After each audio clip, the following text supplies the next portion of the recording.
sa punto pong ito mga boss, alamin natin kung saan yung mga tourist spots sa Ormoc. Panoorin natin ang ETC. Sa huling araw natin sa Ormoc, hindi natin palalampasin ang kanilang tourist destinations. Kaya naman ay sumaglit muna tayo sa Tourism Center ng Ormoc at nakapanayam natin si Miss Sherilyn Melgazo. Siya ang nagpayo ng mga lugar na dapat nating puntahan. Unahin na natin ang pinakamalayo, ang napakagandang Lake Danau.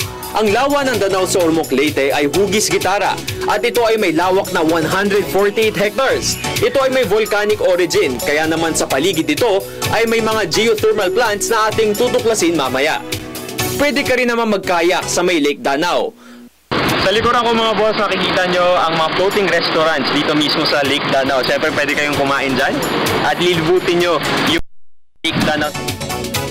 Itinuturing na protected area ng DENR ang Lake Danau, kaya naman ay bawal ang pagpuputol ng mga puno sa paligid nito. Mula Lake Danau, pumunta naman tayo sa geothermal plant ng Ormoc. Isa itong uri ng renewable energy dahil kumukuha ito ng enerhiya mula sa init sa ilalim ng lupa. Mabuti ito para sa kalikasan dahil wala itong ibinubuga na carbon emissions na mapanira sa ating atmosphere. Isa pang renewable source of energy ay ang kanilang bagong-bagong solar farm. Nakakapagbigay ito ng kuryente sa national grid. Ibig sabihin lamang yan na maging mga Pilipino mula sa iba't ibang sulok ng Pilipinas ay maaaring makatanggap ng kuryente dito.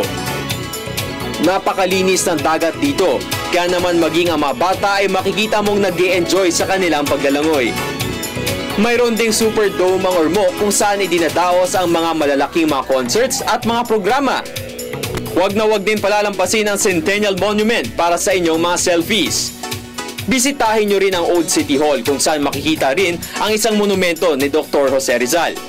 Makikita rin sa Ormoc ang isa nitong lumang simbahan, ang Saints Peter and Paul Parish.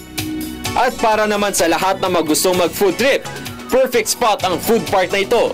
Turo-turo ang style, mamimili ka lang at iihawin na yan para sa'yo. Mga boss, ano pang iniintay nyo kundi bisitahin ang Ormoc?